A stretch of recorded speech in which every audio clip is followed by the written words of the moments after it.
What's happening, guys? Combat and Coffee. We're in a special episode of Combat and Coffee today. We got Bantamweight, we call you contender, prospect. We got Dylan Price, Dave's son, Dylan Price. Bantamweight contender, prospect, and soon-to-be world champion, Philadelphia's own. Yo, Dill, what's up, man? Say hello. What's up, Paulie? How you doing? At super bantamweight now, Paulie. I moved up to 122. Yeah. Super bantamweight. All right. Okay, let me start there. Let me start right there. You know, how does that happen with the rankings now? Because I know you already busted into the top 10, top 15 in the bantamweight rankings. How are they handling your ranking now at 122? Do you have to re-break into the rankings, or does that just kind of flow right into it?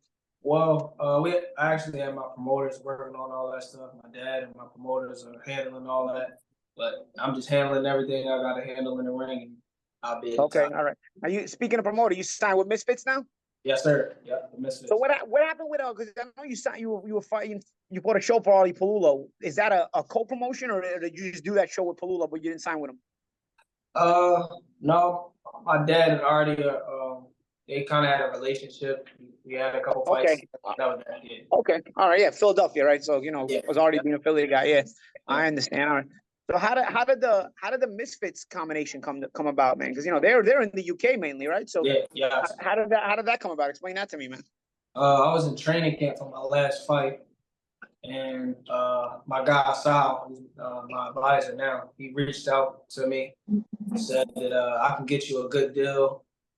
I just told him, look, man, my dad is tough. He's set on what he wants, and I don't think he'll buy it. He said, no, man, I can get pops. I'm telling you, man, I can get on the right deal and this, that. I said, bro, I'm telling you, it's tough. My dad is tough. I don't think he do it. So long story short, he reached out to my dad. My dad blew him off like I said he would. Said he want this, that, and third. But he came back. I said, hey, man, I appreciate you reaching out, trying to help. He said, no, man, I'm not done. Just give me a couple more chances. He came back. He did everything that my dad and I asked for. All right. I mean, honestly, I gotta say, Bill, I don't blame your father for being a tough negotiator, man. This is a very difficult business. It's very tough to get your worth and your value. It's a give and take business where sometimes you can't give, but sometimes you gotta be, and you can't always take, and sometimes you gotta be willing to give a little, be flexible, and hope that you can make up for it later just to get the deal. I mean, it's such a difficult situation a lot of times, man. So I don't blame your father for being that protective, man. He's a knowledgeable guy, and he's got his own connections in the business. So that worked out. Did you get to meet KSI? No, not yet. I didn't get to meet him. Not yet. So you just spoke with sort of the front office there. Yeah, Mams Taylor, he's great. I mean, he's hands-on with us, so I can call him anytime I want. I mean, KSI posted me up and everything like that. So yeah. I'll meet him soon, but Mams is great. Okay, all right. What's next, man? What do they have going for you? I'm gonna be back in the ring down the pipeline. In January. I'm back in the ring. I believe Conor McGregor is gonna fight KSI. I don't know. KSI and Conor McGregor boxing match. That's gonna get a lot of views, man. A lot. That's gonna get a lot of views. That's a. I tell you what, man. People can knock this, but for the real fighters on the undercards, it's great viewership. I noticed that with Jake Paul. There's real boxers on those cards, even if the main event is whatever, the YouTuber sideshow thing. But in reality, I mean, the undercards has legitimate prospects, legitimate fighters, and contenders that really can sort of ply their trade. That's an excellent viewership for you. Because, Bo, have you been to England for fights or no? No. It's a big deal over there, man. It's a big. The UK in general is a big deal for boxing, even mainstream boxing. But I noticed KSI has been doing his thing big time over there as well. 100%. And shows have given a lot of push. Go ahead. Right, and that was the vision that my dad and I had.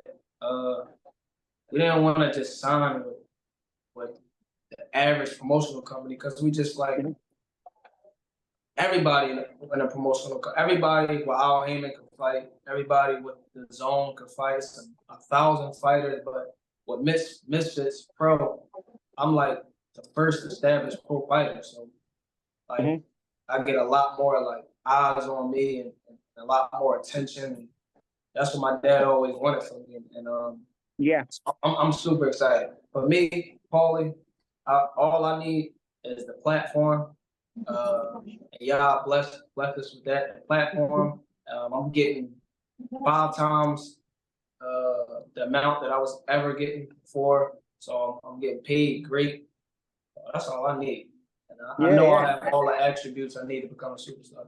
Well, that's all you can ask for, really, Bill. You know, it's a thing where you want to be able to be compensated. I think all really good fighters have that ability to believe in themselves, right? Where you want to just be given the platform and the chance to make enough money to get through things, you know, get paid well, but you know, eventually, as long as you're handling things where you can just fully focus on boxing, you'll get to those big paydays eventually. You know what I mean? That, like, on the way up, that was really, for me, that was a thing. Just give me enough to where I could just focus on boxing. If I don't have to worry about nothing else except boxing, I'll get you there. I'll get myself there, and I'll get everybody there who's with me, right? So that's a big deal for you, man, because if you got a deal there where you can fully focus on boxing 100% and not have to deal with the headaches, these guys are giving you the viewership and the visibility. That's great, man. You know, sometimes you get a deal like that where you can focus fully on boxing, but then the visibility is still up to you.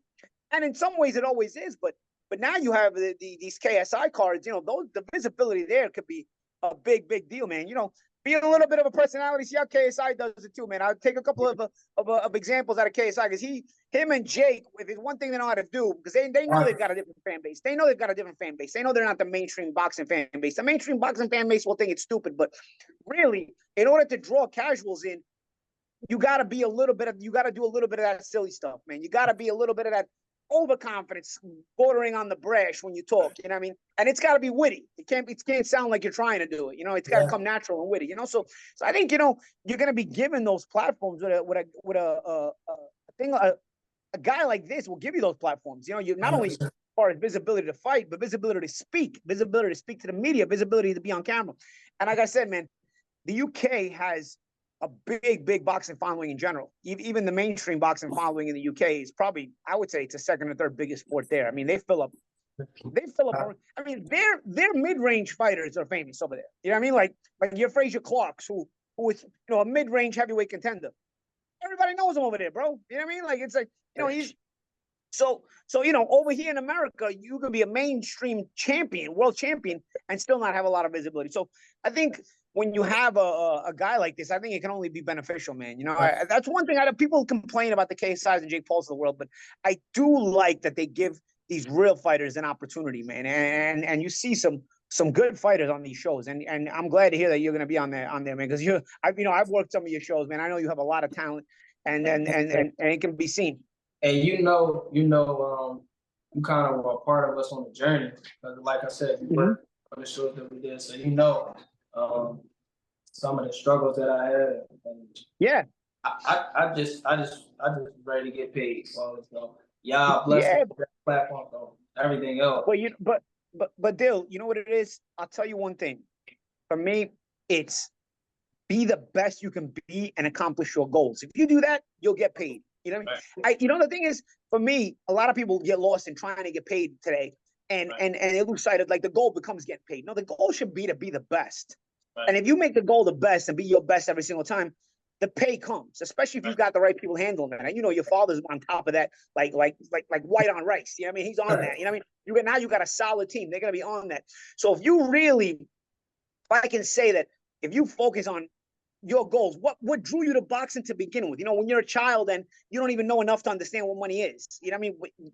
Think about those goals. What it is to be the best, to be a champion, to get that notoriety, to really fulfill yourself. If you stay with that, you're gonna get paid. You know, I always get frustrated when people just focus on the money and they lose sight of why they just started doing this to begin with, man. Because I think it loses a little bit of hunger. Because when it comes to money, all of a sudden, you know, there's different ways you can con artist that. You know what I mean? You can finagle that here, you can finagle that there. You're suddenly focusing on finagling money instead of actually trying to be the best. You know, so. But I think if you a young fighter like you with all this talent that you have, you focus on being the best. Now you see how it's sort of blocks are sort of going into place little by little. Each block is going into, you know, the tiles are going to be a full floor eventually. You know what I mean? Like you're putting those tiles in there nicely. And I think that you continue to focus on being the best and let your team around you and your father focus on handling the other stuff. just focus on being the best, that other stuff will come because it has to. You know what I mean? The best fighters eventually cream rises to the top. You know what I mean? So I'd say that, and I think that's why these promoters also eye you and sign you. Somebody like Misfits, you know, they saw that. They saw the talent. You know, they didn't say, "Oh, this kid wants to get paid." Of course, they know they want. Everybody wants to get paid. You know what I mean? You want to get paid for you. But what is going to attract these people is, can you fight? Because is he goal oriented? Does he want to be the best? Because that's the kind of guy that promoters want to sign. You know what I mean? That the networks want to put on. You know, those are the most entertaining guys. You know, because guys who are just trying to get paid. You see that in boxing. I mean, it happens. Guys are not trying to get paid for the least amount of risk, and at a certain level, they're able to kind of do that. Sometimes they're able to finagle and con the media and con the press and con the networks. But ultimately, you just hurt the business of boxing in general. Then it hurts guys like you. It hurts underneath. It hurts guys like you because now you're trying to come up behind these guys, and the building blocks the road's not paved anymore. You got to sort of pave your own road, and you got to reset it accordingly. So I'd say, you know, it's important to try to continue to be honorable in that, being the best you can be, so that you can, you know, sort of do it for yourself. That's the money's going to come if you be the best you can be. That's what happens to the best. The best get paid, but also you keep the road paved for guys coming behind you who have the same goals and dreams that you had. You know what I mean? Instead of you doing what they call scorched earth, where everywhere you go you just blow up the road and nobody can go through it. You know, because a lot of these guys be scorched earth in it, man. You know what I mean? Like they make their money and then they just blow up the road behind them, and nobody can follow the path. You know, so I think that's important for the cycle of boxing, the business of boxing, to remain honorable in that regard as much as it can be, at least from a competitive standpoint. You know, you talked about how you got with Misfits, but let's talk about early in your career, bro. You know, you were signed to Mayweather right at the amateurs, was it, or early on? Yep, I signed to Mayweather right at the amateurs. We were with them. How'd that come about? Dewan Blake. Dewan is Floyd's cousin, yeah. Yes, yeah, he reached out to us. Put him and my dad in contact with each other. I had 2 fights. My dad paid everything out of pocket. And we signed with Mayweather. Wasn't the best relationship, but they did the best that they could for us. I'm forever grateful. Don't have anything bad to say about it. But it was definitely best to part ways for my career. And what ended up causing that? You just weren't. I know you probably, you know, it's in the past, but what, you weren't be able to be busy enough, or what was that? Were they too busy? Because sometimes promoters are like that, right? They're more focused on their big name fighters, and then the prospect stages of the company doesn't move as flowy as it should, so to speak. Right. For me personally, I feel like at the time, the only thing Mayweather kind of was focusing on was Floyd and Tank. And we would have, and rightfully so. I mean, Tank is a world champion. Yeah, but of course, and that's what I said. A lot of times, what happens to promoters is they focus too much at the very top of the company, and the sort of the money, the machine that has to bring the young fighters up sort of gets forgotten about, you know. And then all of a sudden, you know, there is no fighters coming up the ladder because they haven't been taken care of. No, it happens, man. It happens sometimes, you know. I felt like I dealt with that with promoters too. That's sort of the challenge of being a promoter is sort of having that balance to where you can, you know, sort of make the company flow at the top of the championship level, but also make the company flow at the grassroots level where you're building those champions of tomorrow, you know? Right. You're 100% right. But yeah, I mean, nothing but respect to Mayweather Promotions. They gave me an opportunity when a few did. So it's always respect to them. But I mean, we weren't active. We were have fights lined up and then get a call 2 weeks before, or sometimes even 2 days before, and say that it's not. So, I mean, yeah, it just wasn't. Yeah, you know, the thing with fighters is we're kind of simple when we're coming out, right? We just want to be busy. Want to be just fight. The more often we can get fights, we know we're building towards a big goal. You know, the goal is always in the long run, but the short term, you can't get there without staying busy, without sort of, you know, getting that fight to the next, you know, and getting there. And I totally understand it, man. Sometimes it can be a frustrating part of your career, while at the same time, it's supposed to be the most fun part of your career is the rise.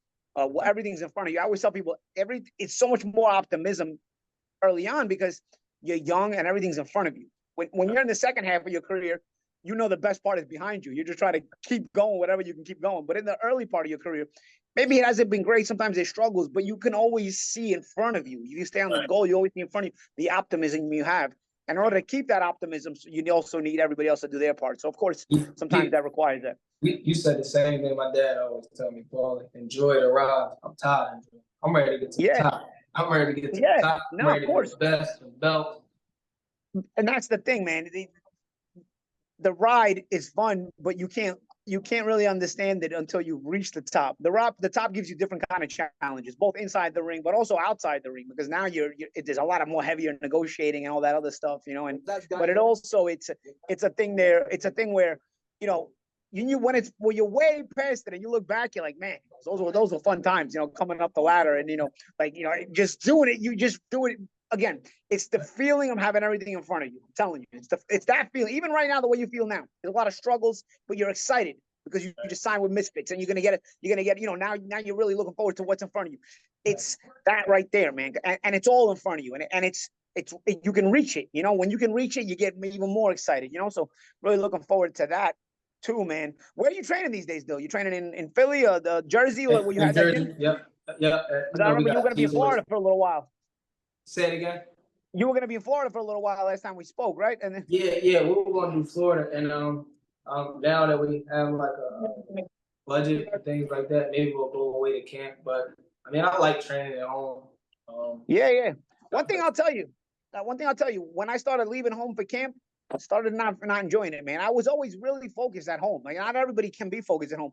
Like, I tell people, you see guys who have to go to the mountains because they can't be trusted in camp. They'll go eat, they'll go out. But then you got like somebody like Floyd Mayweather, who lives in the heart of Vegas, and he could train in Vegas. You know, so it's all in your mindset. If you love boxing, you can train anywhere you want to train, and it's best for where your mind is most comfortable.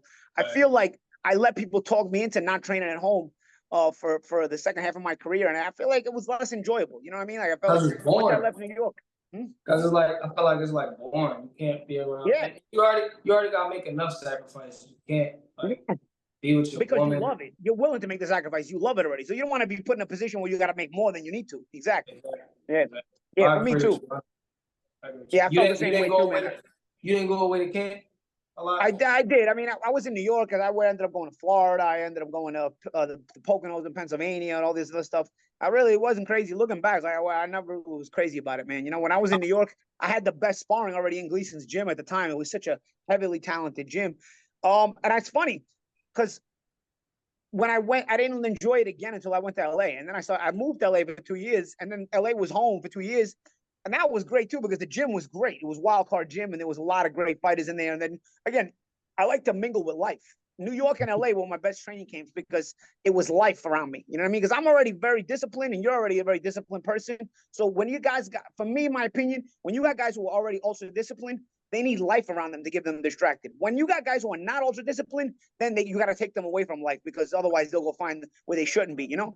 Yeah. But I feel like when guys are already ultra disciplined, they need that life around them. It sort of gives them a little bit of a refresher, because they're already so focused all day long. You know, bro, I'm sure you're the same way, because I see you the same kind of person. You're focusing when you're driving in your car. You're focusing when you're jogging. You're focusing in the gym already. You're focusing at dinner. You're focusing when you're laying in bed. You're thinking about moves. You're thinking about, you know, camp it's beautiful to have that kind of obsession and passion for something. But at the same time, you also enjoy being around people, you know, in between all that, just in between. And if you're doing all that and then you're by yourself in between all that, bro, it gets heavy. It gets heavy. You know what I mean? So I hate being by myself, period. When I'm in training camp, I gotta have my people around, because I feel like that's the loneliest time for any fighter. Yeah, absolutely. That's the thing, man. I'd say you there's a saying, you dance with the girl that got you there. I mean, you dance with the girl you dance with the girl that you took to the prom. I mean, the girl you brought to the dance, that's the girl you dance with. You don't dance with other people once you get to the prom. So you feel like, so it's more so you get there, you know what makes you focus best. You're seeing what you do best. You're feeling what gets the best out of you. You know, sometimes you get to a point. Not that you got your father there as a good force field around you, you know, but you get to a point. I remember I got to a point in my career, people started telling you, okay, now you got to do this. Now you got to do this. And you're like, I do? All right, you know, and I just did it. Some of it worked and some of it didn't. That's why it's good that you have your father around you like that, man. Because see, some fathers are protective, but I don't feel like they know the business. But I get the gist from being around your father. He understands the business, and that's important. So not only is he protective, he's knowledgeable. There's every father is going to be protected, but not every father, unfortunately, is knowledgeable in this business, you know? That's why so you have a double. That's why, like, a lot of promoters and things, I feel like don't want to deal with him because he's been in the game for a lot of years, even before me. So he knows, like, a lot about the game. So you can't just hit him with the BS that you hit the average father with. So. Yeah, exactly. But again, that's why, like I said, it's good to have you a good force field around you, because the bigger your name becomes, the more your fame rises, the better the more you climb the ladder, the more idea people you're gonna have around you. Everybody got ideas. Everybody opinions and ideas, bro. The more ideas, so that's where it becomes good to have somebody like your father around, you know, Sure. to sort of block off that. Yes, you're 100% you know. right. Hey, Paulie. Yeah. What's up, Jimmy? I want to hear about that Jose Sant knockout, that body shot. Go ahead. But look, yeah, I was just looking at that knockout. But now, Bill, I already saw, when the fights I worked with you, then you got a good style that you box well, you go to the body well. Take us through that knockout with the body with Jose Sant. Well, before the fight, my dad, the day before the fight and the day of the fight, my dad was telling me, because Carmel was on the undercard, and like a lot of the eyes were on him. And he was saying, like, he's a great fighter, which he is. He's a great fighter and everything like that, but I'm the one. You know what I'm saying? So I just felt like I had to go out there and show that. And he right before the fight, he stopped his guy. Same thing with a liver shot, but it was like a minute into the fight. So, and I seen in my opponent's previous fights, people didn't really go to the body. Like, because he fought a lot of good guys. He only got stopped a couple of times, but nobody stopped him in the first round. So, and I wasn't even sure if I was going to stop him in the first round, but I know I was going to stop him. I know I was going to do it in a spectacular fashion. So I just had going into the fight, I got to go to his body. Well, he obviously didn't watch your videos, because that double hook top touch bottom was a combination that I saw you throw a lot when I was working your fights too, man. So I know that if you're gonna fight Dylan Price, that's one combination you're gonna see. Obviously, he wasn't ready for it because he obviously didn't do enough homework, bro. That's one of your favorite things to throw, I noticed, And it worked to a T. Obviously, if it's something you do a lot and you practice a lot and it's something you enjoy throwing, you're gonna perfect it. And that was executed perfectly. And of course, the way it wound up going, you don't take too many of those, and it took just one. Once they get underneath, you get those underneath the elbow, man. There's no coming back from those, man. Liver shots hard to recover from. That's what I just watched that the other night. B-Hop knocked De La Hoya. B-Hop knocked De La Hoya out. Yeah, my last career fight, I got stopped with a liver shot, and I said, man, once I get stopped with liver shots, that's the end of my career, man. If I can't keep going if now I'm getting stopped with liver shots, man. I used to take those better when I would get hurt, but at least recover. If I'm getting stopped with liver shots, I said, man, that's it. I need to do something else, man. It's all good. You're still a legend. but yeah, I tell people, man, when it gets you good, and you know how to throw it, man. So I'm sure you've seen those reactions in the gym too. It's something. Like I said, I've seen you spar, I've seen you fight. That particularly is a shot you like throwing. So you put it together very well, and it was executed very well. And I feel stronger at 122. Talk to us about that move up in weight. What brought that on? It was getting weak, tougher to make in 118, and were you feeling weaker?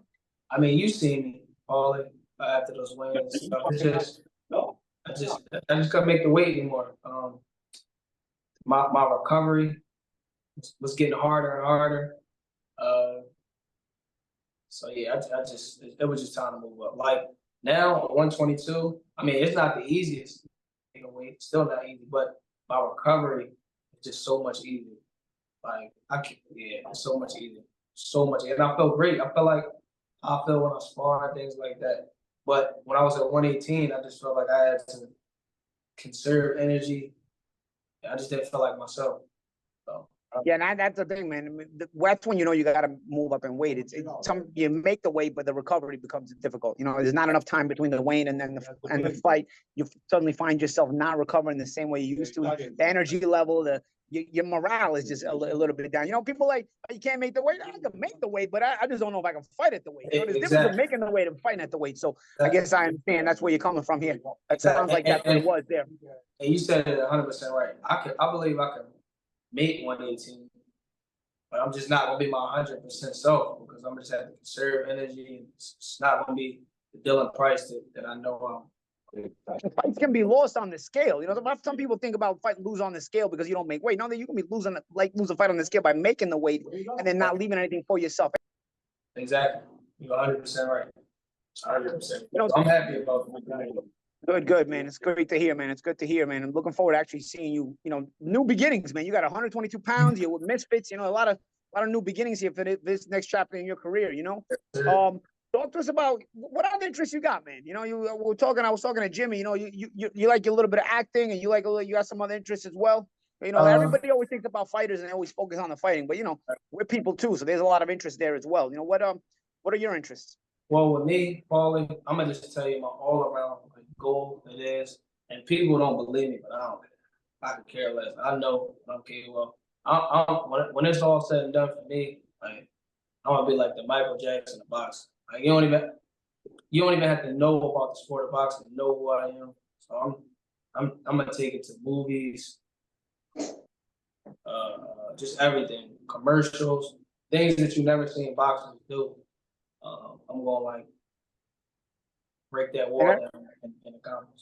But Dill, people talk about, you said, people might not believe it, this and that, but to do this for a living, there has to be something outside of yourself that's different from everybody else. So when people think, there's a point in your life where people think what you're doing now is far-fetched. Then all of a sudden you get close to it and you're like, oh my goodness, now it's not far-fetched anymore. I can see him getting close to that goal. So anytime you think outside the box, to people who don't think outside the box, which is the normal human being that we live around, they're going to think it's a little bit crazy, a little bit ridiculous.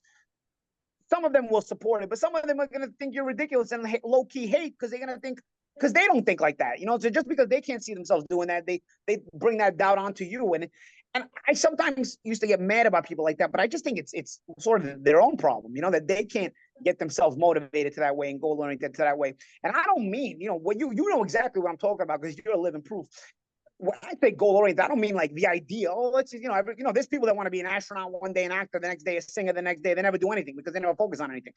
But you see how you have checklists. You're in your championship run right now. But after that, you got goals. You want to go into acting. You got goals. You want to do something. You got goals. You mentioned Michael Jackson. What you want to delve into other things.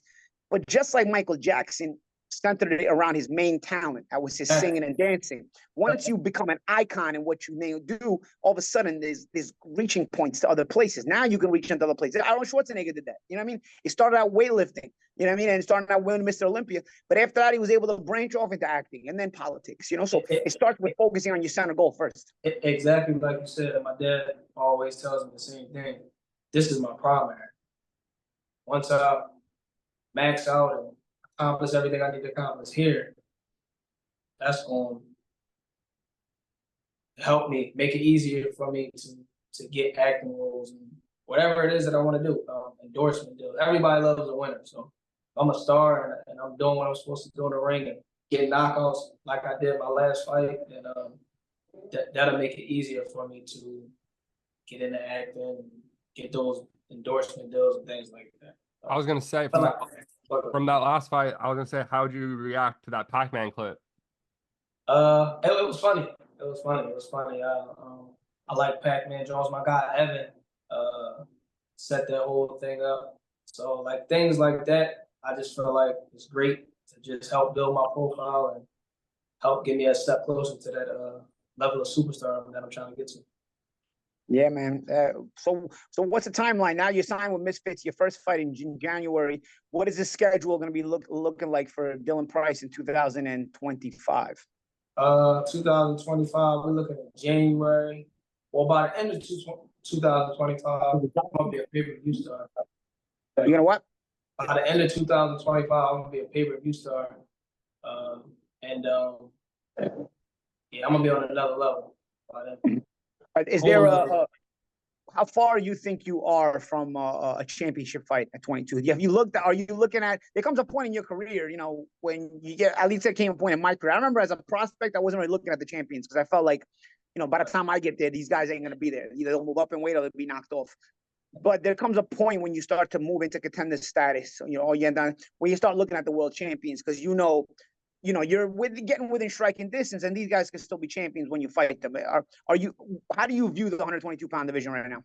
I actually view it like you said, Paulie, because I don't like, and I'm not gonna say too far ahead because I'm right there, but I just focus on the guys in front of me, and then who's ever at the top when I get there. I mean, that's whoever's at the top. That's what I'm gunning for. But I just like I said, by the end of 2025, I fight in January.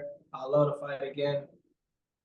March, April, and then after that, like I said, I'm looking to go pay-per-view. I feel like my name is going to be, after I handle the 2 fights that I had to handle in January and whatever date they have after that. I feel like my name will be up there when I'm ready for the pay-per-view, because my trajectory.